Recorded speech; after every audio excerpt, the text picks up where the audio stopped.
Let's mic news at 5। देश के 5 राज्यों में विधानसभा चुनाव के प्रचार के तहत कांग्रेस सांसद प्रियंका गांधी केरल के कन्नूर पहुंची। यहां उन्होंने कहा कि जैसे जैसे चुनाव नजदीक आ रहे हैं, एलडीएफ और बीजेपी के बीच एक सीक्रेट डील हुई है। प्रियंका गांधी ने सबरीमाला मंदिर में कथित तौर पर हुई बड़ी चोरियों का जिक्र करते हुए केंद्र सरकार पर भी सवाल उठाए। उन्होंने कहा कि इतने बड़े मुद्दे पर प्रधानमंत्री की तरफ से एक शब्द भी नहीं आया। The healthcare system, the whole healthcare system is crumbling. Even though the best nurses, doctors in the world are from Kerala. The state is burdened by debt, and as I said, that's record unemployment. We all know how contracts are awarded in Kerala today. നമുക്ക് എല്ലാവർക്കും അറിയാം ഈ സർക്കാരിന്റെ കീഴിൽ എങ്ങനെയാണ് കരാറുകൾ നൽകപ്പെടുന്നത് എന്നുള്ളത്. And now that the elections are coming closer, it's pretty obvious that there has been a secret deal between the LDF and the BJP. All of us who oppose the Prime Minister and raise our voice against him have ED cases, income tax cases, CBI cases on us. Not a single one on the Chief Minister of Kerala. चुनाव प्रचार के बीच PM Narendra Modi आज असम पहुंचे और होजाई में जनसभा को संबोधित करते हुए राज्य में सोलर पावर को लेकर हो रहे काम की सराहना की।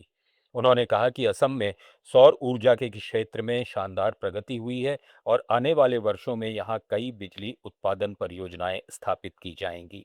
असम सरकार के प्रयासों को केंद्र सरकार का पूरा सहयोग मिला है, जिसके चलते अब कई लोगों के बिजली बिल शून्य हो गए हैं। सोलर पावर को लेकर भी असम में शानदार काम हुआ है। आने वाले वर्षों में अनेक नए बिजली कारखाने यहां लगने जा रहे हैं और असम सरकार के प्रयासों को केंद्र सरकार की योजनाओं से भी मदद मिली है। केंद्र सरकार पीएम सूर्यघर मुफ्त बिजली योजना चला रही है। इसके तहत छत पर सोलर पावर लगाने के लिए सरकार 70-80 हजार रुपये दे रही है एक वहीं असम के तिनसुकिया में केंद्रीय मंत्री जेपी नड्डा ने कहा कि राज्य में भारतीय जनता पार्टी और एनडीए के पक्ष में साफ माहौल बन चुका है और समाज के सभी वर्गों से एकजुट समर्थन मिल रहा है। उन्होंने मुख्यमंत्री हिमंता बिस्वा शर्मा की सराहना करते हुए कहा कि उन्होंने केंद्र की योजनाओं को जमीनी स्तर पर प्रभावी ढंग से लागू किया है। बीजेपी का कहना है कि इसी विकास और कामकाज के दम पर आगामी चुनाव में उसे मजबूत समर्थन मिलने वाला है। समाज के सभी वर्गों का एक तरफा समर्थन एनडीए को मिल रहा है।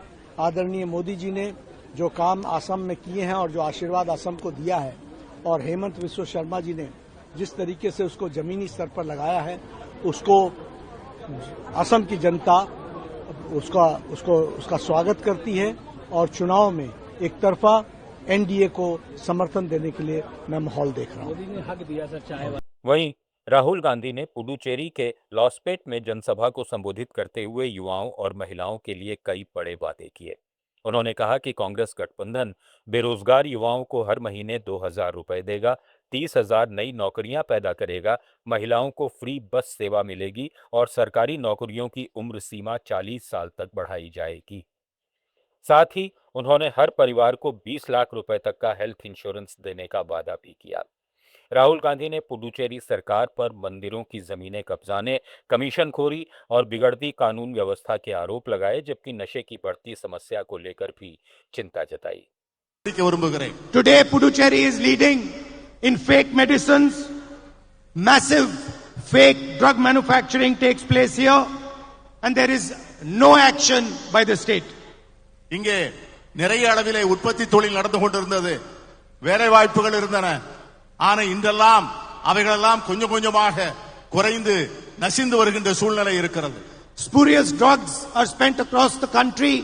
This is not just corruption, this is corruption with murder included. News at 5 में फिलहाल इतना ही। बने रहिए लेट्स माइक के साथ। आप सुन रहे थे let's mic more than radio. Follow कीजिए